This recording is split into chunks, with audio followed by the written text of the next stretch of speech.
In this video, I will describe the function of the central bank of a country in Hindi. तो हर देश का एक केंद्रीय bank होता है। भारत के केंद्रीय बैंक का नाम रिजर्व बैंक ऑफ इंडिया है, जिसकी स्थापना 1935 में हुई थी, आज़ादी की लड़ाई के दौरान हुई थी। केंद्रीय बैंक का पहला काम है पेपर मनी, कागजी नोट या सिक्कों को बनाना, कागजी नोट छापना या सिक्का बनाना। और ये उसका मोनोपोली राइट है, एकाधिकार है। दूसरे किसी भी बैंक को इस देश में या किसी भी देश में ये मोनोपोली राइट नहीं है। दूसरा कार्य है भारतीय किसी भी देश के केंद्रीय बैंक का शाख क्रेडिट कंट्रोल करना, मैंने शाख को नियंत्रित करना।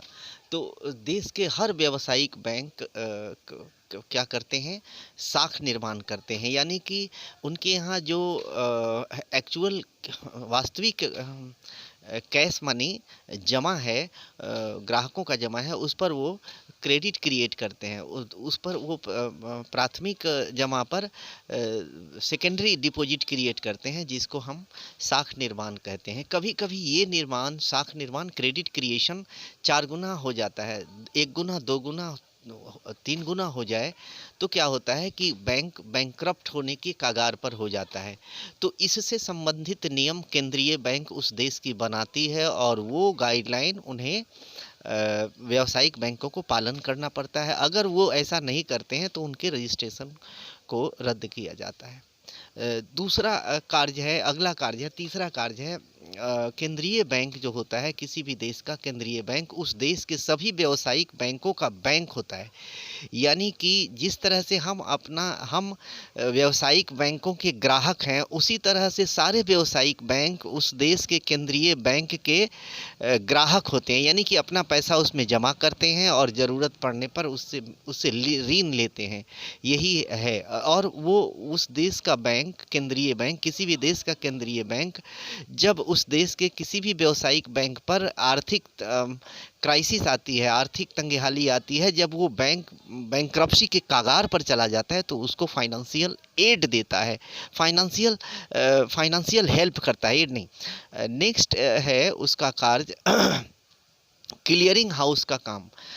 Inter banking lending and borrowing होती है, यानी कि एक बैंक का लेन देन दूसरे बैंक से होता है। जैसे हम किसी पंजाब नेशनल बैंक का एक चेक किसी ने हमें दिया और हमने उस चेक को इन कैश इंडियन बैंक में करा लिया। तो एक दूसरे का इस तरह से बहुत सारे लेन देन होते हैं बैंकों में, और इन सारे लेन देन का जो निपटारा है, इसके सारे अकाउंट्स को, इसके सारे निपटारा जो है ना, केंद्रीय बैंक करती है। इसलिए केंद्रीय बैंक को क्लियरिंग हाउस का भी काम करना पड़ता है। एक और काम है केंद्रीय बैंक का। केंद्रीय बैंक सरकार का बैंक होता है, गवर्नमेंट वो सरकार के सारे बैंकिंग कार्य को करता है और सरकार का एडवाइज़र होता है, सरकार का एजेंट के जैसा काम करता है। ये भी एक काम केंद्रीय बैंक का है। और कुछ कार्य है, लेकिन आपके एग्ज़ाम में यही इतना आएगा जो काफ़ी है, और आप इसे याद करेंगे। आप बुक को पढ़ें, उसके अगर हिंदी मीडियम में है तो इंग्लिश में हिंदी में पढ़ें, आपको समझ में आएगा। इंग्लिश मीडियम में है तो इंग्लिश में पढ़ें, आपको समझ में आएगा। हमने हिंदी इंग्लिश दोनों में डाला है।